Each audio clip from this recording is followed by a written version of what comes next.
fyrsta fyrirsögn, hún tekin af erlendum miðli og ég tók þetta af newsweek.com. Tucker Carlson could face sanctions over Putin interview. Sælis. Þarna erum við að tala það að áhrifamaður innan Evrópusambandsins viðrar þá skoðun að Tucker Carlson gæti lent í vandræðum fyrir það að fara til Rússlands að taka viðtal við Vladimir Putin, forseta Rússlands. Þetta kemur fram í spjalli við, hvað heitir hann, byrju einhver hérna hjá European Council, og sem sagt að það gæti orðið til þess að hann lendi í einhvers konar þvingunum.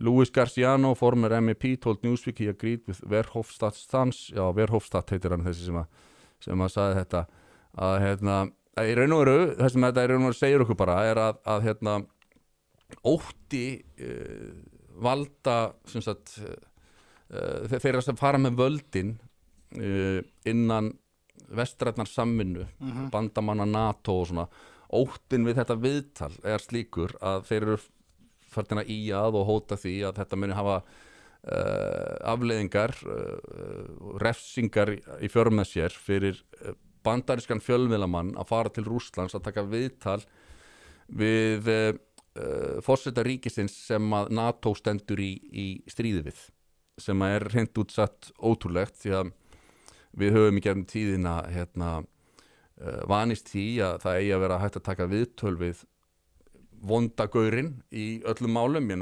Það var CNN tók viðtöl við Jeffrey Dahmer þegar hann hafði slátrað einhverjum 15 manns og étið á þegar hann var búin að drepa á. Það hefur verið tekið viðtöl við Ayatollah Khomeini, Írans klerkin og svo fram eftir götunum. Það sem að Tucker Carlson ætlaði að áorka með þessu og reyndar viðtalið var birt í gærkvöldi, þannig að það geta allir hort á það og mynda sér sína eigin skoðun að hann vildi leyfa bandarísku þjóðinni að heyra í gagnaðilanum, því að bandaríska þjóðin er fyrst og fremst skattgreiðendur Bandaríkjanna, er að fjármagna þessi stríðsátök, þó þetta sé niður í Úkraínu og Bandaríkjan ættu á pappír að vera algjörlega óviðkomandi þessu máli, þá er það auðvitað ekki þannig. Bandaríkin eru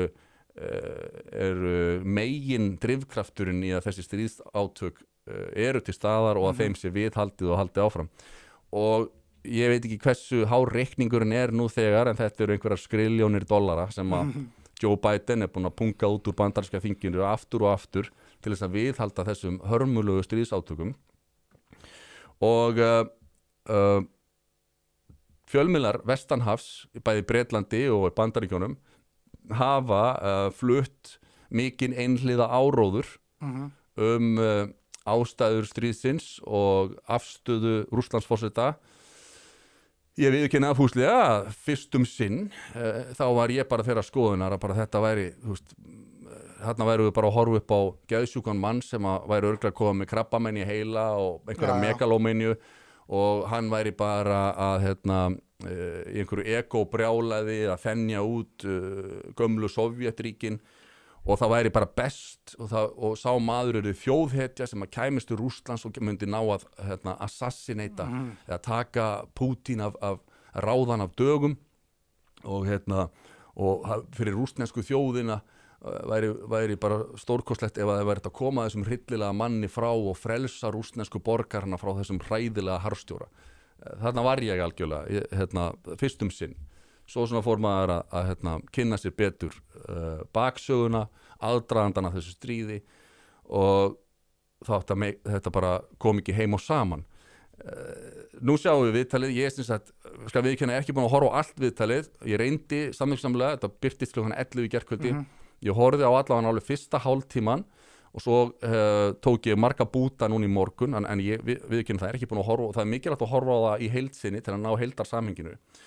En þetta slær mig, það sem ég er búin að sjá af viðtalinu nú þegar, slær mig sem já, hvað ég segja, ég punktaði hérna niður nokkra punkta bara rétt áður en ég fór í loftið, að sem sagt fyrsta lagi, Pútín þekkir söguna eins og handabakið á sér, mannkynssöguna, og er hérna til samanburðar við Joe Biden, þá náttúrulega sko, þá er bara sláandi að hvað Pútín er skarp greindur, vel að sér, vel lesinn, ótrúlega yfirvegaður og skynsamur, á meðan að Joe Biden er maður sem að getur ekki einu sinni muna hvað hann fekk sér í hádegismat þann daginn sem hann er spurður, og segir okkur auðvitað þegar maður hugsar sko, hvernig getur þessi elliæri gamli maður verið að stýra Bandaríkjunum. Hann er auðvitað ekki maðurinn sem stýri Bandaríkjunum, hann er sem sagt strengjabrúða einhvers hóps, einhverja valdaafla sem eru með hann sem sinn mann, og það eru allt aðrir aðilar sem að ráða ferðinni heldur en elliæri Joe Biden. Það er orðið svo nokkuð augljóst hverju það eru. Það er hernar iðnaðurinn, farma, já. Þú veist bara þessi sem eiga peningana. Algjörlega, og það er algjörlega augljóst. Og Pútín er sem sagt sko, hann er á bara allt öðru vitsmuna leveli heldur en Joe Biden.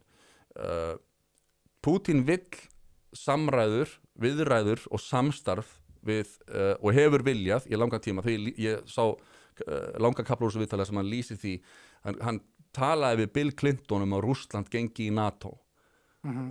Bill Clinton kom tilbaka með það, ég er búin að tala við mína menn, þetta gengur ekki. Já. Og hún var hafnað. Þetta var sko, kalda stríðinu var lokið, það var hægt að sameina þetta allt og gera, Rússland er Evrópuþjóð, þessu var hafnað. Haldi að þeir væri búin að vera bara allæs í 25 ár. Já, bandarísk stjórnvöld hafa þvert á móti fjármagnað hryðjuverkastarfsemi í Kákasus svæðunum og fjöllunum, og í nágrenni Rússlands hafa leyniþjónustur Bandaríkjanna fjármagnað hryðjuverkastarfsemi og grafið undan rússneskum stjórnvöldum í þessa allan þennan tíma í staðinn. Bandaríkin hafa sem sagt einangrað Rússland og hafa gert það markvisst. Pútín hefur engan áhuga á að ryðjast inn í einhver önnur lönd eins og var sem sagt reynt að telja okkur trúum að þetta væri bara byrjunin, að hann ætlaði að fara inn í Pólland næst og svona, það er augljóst að svo er ekki. Pútín er sem sagt ekki þessi brjálaði stríðsmangari sem að fjölmiðlar vestanhafs hafa teiknað hann upp sem. Það er það sem ég tek út úr þessu viðtali, og Pútín gerir sér grein fyrir því að maður eins og Joe Biden stjórnar ekki Bandaríkjunum. Það eru leyniþjónustur og stórir hagsmunaaðilar sem að reka þessi ríki. Tucker Carlson gerir þetta vel. Hann var auðvitað, það er búið að slandera hann og það er búið að ráðast á honum núna alveg síðan hann tilkynnti að hann væri með þetta viðtal. Mainstream media er búið að fara í svona herferðum að grafa undan honum og gagnrýna hann fyrir að taka viðtalið og benda á til dæmis að þessi það séu nú þegar bandarískir blaðamenn í haldi rússneskra yfirvalda sem hafa verið fangilsaðir eingöngu fyrir að vera blaðamenn. Tucker Carlson fer í það í viðtalinu og reyndar höfðar til sómakendar Pútíns. Tucker Carlson stendur sig vel og raun og veru sko fer fram á að Pútín sleppi þessum blaðamönnum. Allavega ég sá kafla sem var að tala Wall Street Journal blaðamannin sem er 32 ára strákur sem er í fangelsi búin að vera í 1 ár í Rússlandi. Pútín svarar því mjög vel, að segja, varandi sómakendina, þá segir hann að það sé orðið nú frekar grunnt á henni í samskiptum þessara tveggja ríkja því hann hafi aldrei fengið neina sómakend frá Bandaríkjunum. Nei, nákvæmlega. En hann sé alltaf til viðræðna og hann sagði reyndar, og það eru þetta viðræður baku tjöldin á milli leyniþjónustu Bandaríkjanna og leyniþjónustu Rússlands. Það þurfi bara að setjast niður og komast að samkomulagi og svo framvegis. Það verst fyrir hennar blaðamann að hann sé ekki sko kvenkyns körfuboltaleikmaður. Þá er hann búið að ná honum heim bara með sama. Nákvæmlega. Það væri búið að leggja alla áherslu á það. Þannig að það er auðvitað margt sem vantar í viðtalið, það er ekki hægt að koma öllu að. Hvað er það langt? Er þetta ekki ykkur? Allavega 1,5 tími, tæpi 2 kannski. En samt yfir allt mjög gott og þið skulle bara horfa á þetta viðtalið með því hugafari að ok, gott að vera, kannski hafa meginströms fjölmiðla sleikjurnar rétt fyrir sér og þetta sé bara allt áróður og Tucker Carlson sé bara á launaskrá hjá rússnesku leyniþjónustunni. Alveg sama, horfiði samt á viðtalið og takið það þá bara með þeim glerugum að þetta sé eitthvað sem að Putin vill að við höldum sig eða eitthvað, en horfiði allavega á viðtalið. Já, dæmi út frá því sjálfum.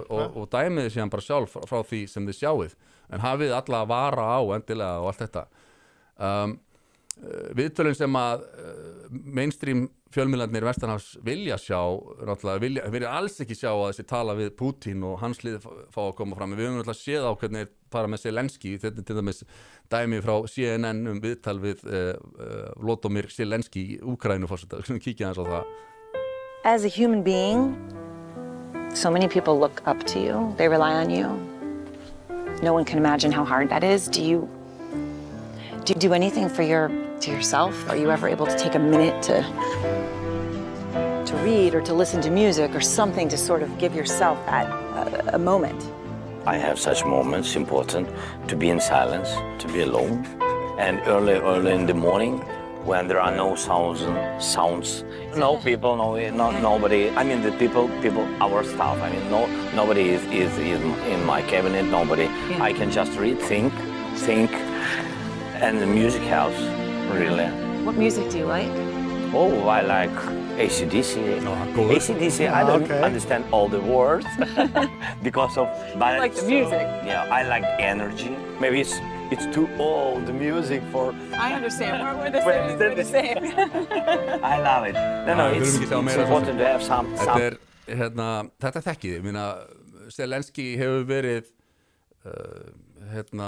portræjaður, eða sem sagt málaður upp á Vesturlundum sem einhver mesta hetja sem við höfum séð í mannkynssögunni á síðari tímum og ég keypti það narratív líka til að byrja með að ég talaði man crush og þetta var bara, ég fekk bara blóð í hann sko við að tala Zelensky fyrstu mánuði stríðsins síðan þetta einhvern veginn allt búið að færast svolítið til og við sjáum hversu, ég meina, þú veist, hann hefur farið í sko, hann hefur heimsótt, sko, að meira segja íslenska þingið, reyndar í gegnum videokól, sko, hann ávarpaði íslenska þingið sem engin erlendur þjóðhöfungi hefur gert, þar sem að allir þingmenn 63 sátu, sperrtir og hlustuðu á Zelensky messa yfir alþingi Íslendinga, hann hefur heimsótt þjóðþing, allra helstu vestrænu stórríkja og farið þar fram á að við fáum meiri pening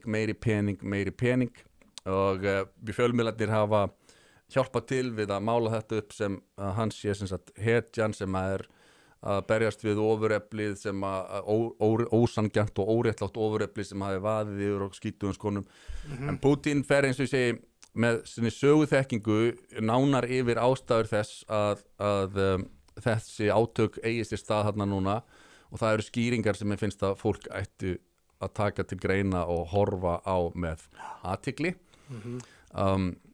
Ég vil samt alveg vita hvað tónlist Putin hlustar á sko þegar hann að taka einhverja svona ákvarðanir. Að fá eitthvað svona downtime fyrir sig skilur bara til að baka eða þú veist. Já, það verður mjög áhugavert sko. Ég held að hann sé ekki AC/DC en allavega það er allavega svo augljóst að Bandaríkin eða NATO eru ekki einhvers konar friðelskandi dúfur sem eru þarna bara af illri nauðsyn að verja saklausa borgara. Það er svo langt í frá. Það kemur auðvitað fram að Putin vildi frið og það var búið að teikna upp friðarsamkomulag á sínum tíma. Við höfum oft heyrt talað þetta. Boris Johnson kom síðan rifti því og síðan þá hefur við fengið 18 mánuði eða 2 ári viðbót af þessum hörmungum. 100.000 manna döðir. Já, þetta eru þetta viðtal og það er yndislegt að sjá sko svona hvað ég kalla þessar mainstream media sleikjur sem eru líka til á Íslandi stíga fram á Twitter núna til þess að útrópa þetta viðtal og hversu mikill skandall það er að fólk vilja horfa á þetta og eitthvað svona það er bara eitthvað svo hjákátlegt að fylgjast með því og ömurlegt fyrir þá sem að taka það að sér að stíga ofan í þá lefju einhvern veginn að varpa sér fram á Twitter og ég heyrði í morgun, það var einhver á ég veit ekki hver það var, ég heyrði bara restina því Íslandi bítið var með fréttir vikunar og þar var einhver Bjarni sem ég heyrði sko, Heimir Karlsson tekur þetta upp í lok segmentsins og segir Tucker Carlson fer til Rússlands, tekur viðtalið Vladimir Putin, hvað finnst ykkur um þetta? Þá kemur hann sko maður sem var rekinn frá Fox ég tek ekki mark á slíku sko þetta er bara hann bara Þórhildur Þorkelsdóttir fyrrverandi blaðakona var hinn aðilinn og hún sagði ég vil taka það fram að mér finnst nú rosalega hvað sem fólki finnst Tucker Carlson það finnst mér bara mjög magnað að hann skulle hafa náð 2 klukkustunda viðtali við Vladimir Putin sagði bara ég var eftir að horfa á viðtalið og ætla að gera það í kvöld en hinn gaurinn sagði hann var ekki búin að sagði með hann var ekki búin að horfa á viðtalið en hann sagði bara gaur sem var rekinn af Fox sko ég hef nú takmarka að trúa því sko Sérst, hann myndi freka vilja horfa á þetta að hann var ennþá hjá Fox djúvill þetta bila liðmaður Tucker Carlson við snöðum bara hér lýsti því bara yfir hann bara einhver flottasti fjölmiðlamaður samtímans dagsins í dag engin spurning engin vafi hann ber höfuð og herðar yfir kollega sína og þetta viðtal eins og ég segi það sem ég sá að því var ótrúlega vel gert af honum þar meðalveg gagnrýnendur hans þá hefði hann bara verið eins og trúður í þessu viðtali og ekki spurt neinar spurningar sem skiptir máli og verið bara málpípa einræðist herrans frá Rússlandi en það var svo augljóslega ekki þannig hann gerir þetta mjög vel og ég eftir að horfa á allt viðtalið eins og ég segi aftur með þeim fyrirvara að þá það sem ég hef séð bara Tucker Carlson til mikil sóma en þetta moment, ég held að þetta sé sögulegt moment og við erum ennþá eftir að sjá hvað þetta mun leiða af sér því að bara þetta viðtal við Vladimir Putin getur breytt sögunni að getur gert það og við getur þetta sko munu NATO og bandarísk stjórnvöld gera allt sem þau geta til þess að halda áfram á sömu stefnu það er alveg pottet mál en eins og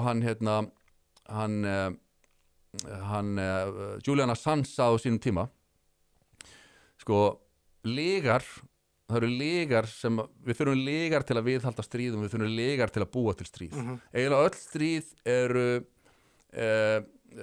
eru hafin á lygum það er hins vegar sannleikurinn sem getur endað stríð og það er sannleikurinn sem getur viðhaldið friði og þess vegna þegar við fáum að heyra báðar hliðar og fáum að meta hver sannleikurinn þá gefur það okkur meiri tækifæri til þess að geta vonast eftir því að við fáum raunverulegar samræður og viðræður sem leiða til friðar þannig að viðtal eins og þetta við Vladimir Putin kann að vera sögulegt í þeim skilningi að þetta gæti verið upphafið af endalokum þessara hörmunga sem eru þarna í Úkraínu skulum vona það besta allavega þetta er mitt innlegg í Tucker Carlson viðtalið á þessu sinni